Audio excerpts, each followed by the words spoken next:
Why can't you use the bathroom during taxi, takeoff, and landing? Hi, I'm Morgan, and this is a general travel tip. Taxi, takeoff, and landing fall under the sterile flight deck rule. The sterile flight deck rule states that crew members must refrain from all non-essential activities during critical phases of flight. Critical phases of flight include taxi, takeoff, landing, and any part of the flight where the plane is under 10,000 feet. Flight attendants and pilots only communicate during these critical phases of flight if there is a situation which is more critical than the critical phase of flight. It's not just using the bathroom that is a problem, it's any type of activity that would remove a passenger from their seatbelt. If you've ever been a passenger on a flight after you've left the gate but before you've taken off, and someone on that plane got up to either get something out of the overhead bin or to move around or to try to get to the bathroom, you may also remember a flight attendant very urgently and possibly loudly over the intercom telling that passenger to immediately sit down. From a passenger's perspective, the reaction of a flight attendant when somebody gets up to do something really quickly may feel overblown. However, this is something that is regulated by federal aviation regulations. This falls under federal aviation regulations because it is a safety issue.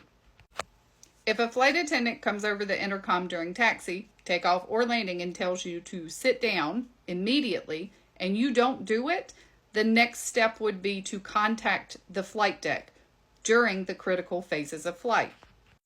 Non-compliance with a flight attendant's instructions on returning to your seat and putting your seatbelt on during these critical phases of flight is a surefire way to make sure that your entire plane returns to the gate or turns around and lands again.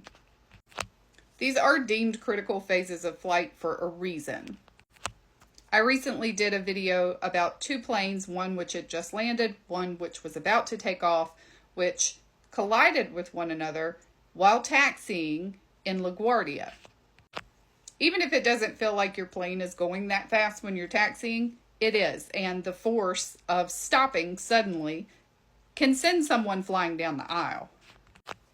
And if you're the passenger who goes, "This is very urgent," and continues during taxi to the bathroom, locks yourself in the bathroom, your plane will now not be taking off or moving.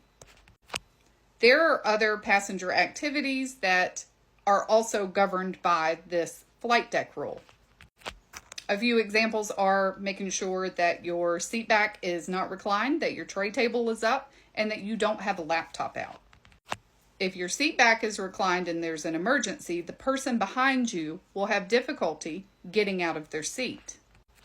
If you're sitting in an aisle seat and it's reclined, you have now trapped possibly 3 or 4 people. If your tray table is down during taxi, takeoff, or landing and your plane suddenly comes to a stop, that is something that with enough force could impale you. In that same scenario, a laptop that is out and open could then become a projectile and either hurt you or hurt a passenger around you. If you anticipate that you're going to have to go to the bathroom prior to reaching 10,000 feet, first, try to go while you're still inside the airport. If you are boarding and you know, okay, I'm going to have to go to the bathroom, do that while boarding, but just remember, you may get stuck and have to wait for every passenger to board before you can get back to your seat.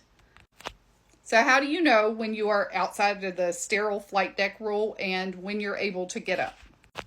Some planes are super high tech and they have a passenger display system that shows you your altitude at any time. If that's not the case, you could wait for 2 chimes that you hear. That's to let the flight attendants know that they're at 10,000 feet, or you may hear an announcement. We have now reached 10,000 feet and you're free to use your laptops. Even outside of the sterile flight deck rule, your flight may still be subject to conditions that deem that you should be in your seat with your seatbelt fastened for your safety. In those conditions, even outside of the 10,000 feet, you should still comply with crew member instructions. In all cases, not complying with crew member instructions is enough to land you in jail.